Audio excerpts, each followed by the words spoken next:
As you prepare both of your etudes, I highly recommend starting slowly, really focusing in on the sections that you have problems with, and regularly using your tuner and metronome.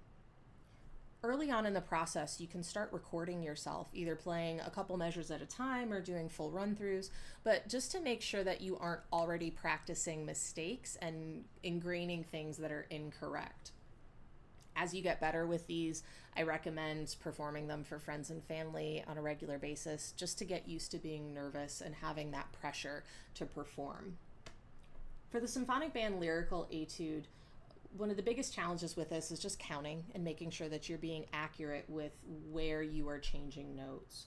So taking a look at the first bar, making sure that those 30-second notes come on the and of the second beat. And in bar 3, making sure those 30-second notes are on the and of the third beat. So practicing this with your metronome on eighth notes and having that pulse is going to be really important. Taking a look at bar 7, the mordents that are above, those are little fun squiggly lines above the 16th notes on the fourth beat. These are ornaments that happen on the beat and involve the note that's written, the note above what's written, and then going back to the note that's written. Da-ya, da-ya. So really we're just going for, it's kind of a short one-note trill in a way. I would do this very slowly just to make sure that you are, playing the right notes at first.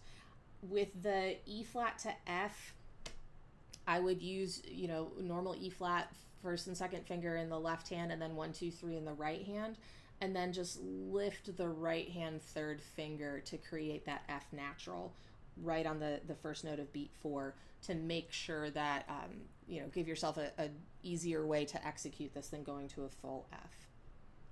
In bar 8, our last bar, we have these 30-second note triplets that are written out. It seems kind of complicated, but really we're just looking at a set of 16th notes, and on the second 16th note, it's a triplet. Da, da, da, da, da, da, da, da, da, da, da, da.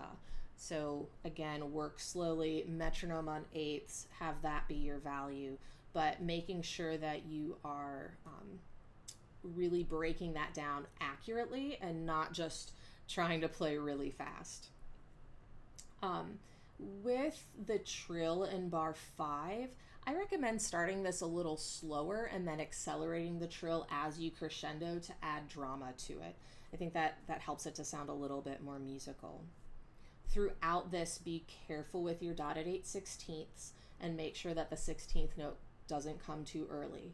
This is a really good opportunity to work with some articulated subdivision and tongue 3/16 notes on each of these dotted eighths. So you get da da da da da, da da da da da, da da da da da, so that you can be very, very accurate with where you're placing the 16th. Just because it's a slower piece doesn't mean that we can be lazy with our rhythm. And that's what's going to help you to stand out in this audition, is being really beautiful and musical, but also accurate with the rhythm.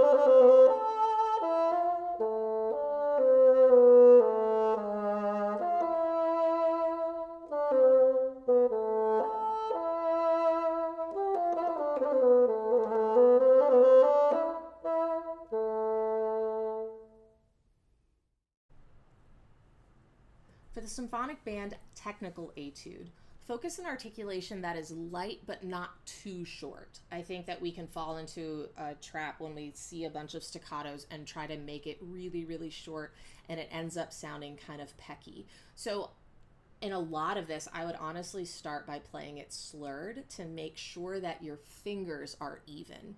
A lot of times when we have this issue with tongue finger alignment, it's not that your tongue is too slow, it's that the fingers are uneven. So particularly in measures where we have a lot of changing notes, so measure 2, measure 3, measure 4, measure 7, I would start off playing those slurred and then gradually start adding articulations like slur in groups of 4 and then slur in groups of 2 and then maybe slur 2 tongue 2.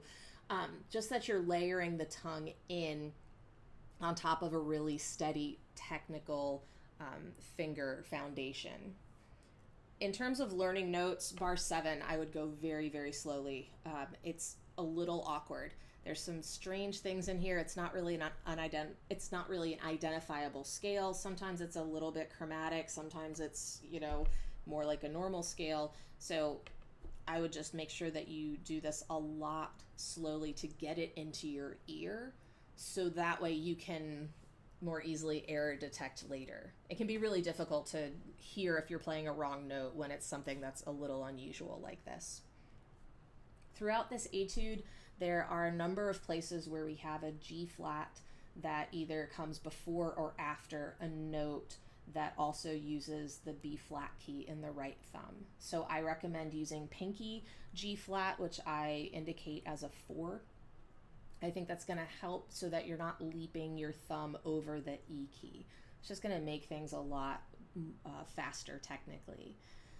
There's a couple places in here where we have these kind of arpeggiations, just making sure that you are looking at, so in bar 2, coming off of the downbeat a little bit more and looking at the second 2 notes of the first beat as pushing you forwards. So you get to da, da, da, da, da, da, da, dee. That's these slashes there are just kind of a phrasing idea so that you get a little bit more forward trajectory and it doesn't sound super vertical. On your high B flat, make sure that you're subdividing. It's easy to get off of this tie a little too early, particularly because we have a bunch of 16th notes coming up and something that is arguably very challenging. So again, go slowly, start with some slurs, make sure that you can hear what these measures with all the accidentals are supposed to sound like so you can error detect as you go through this process.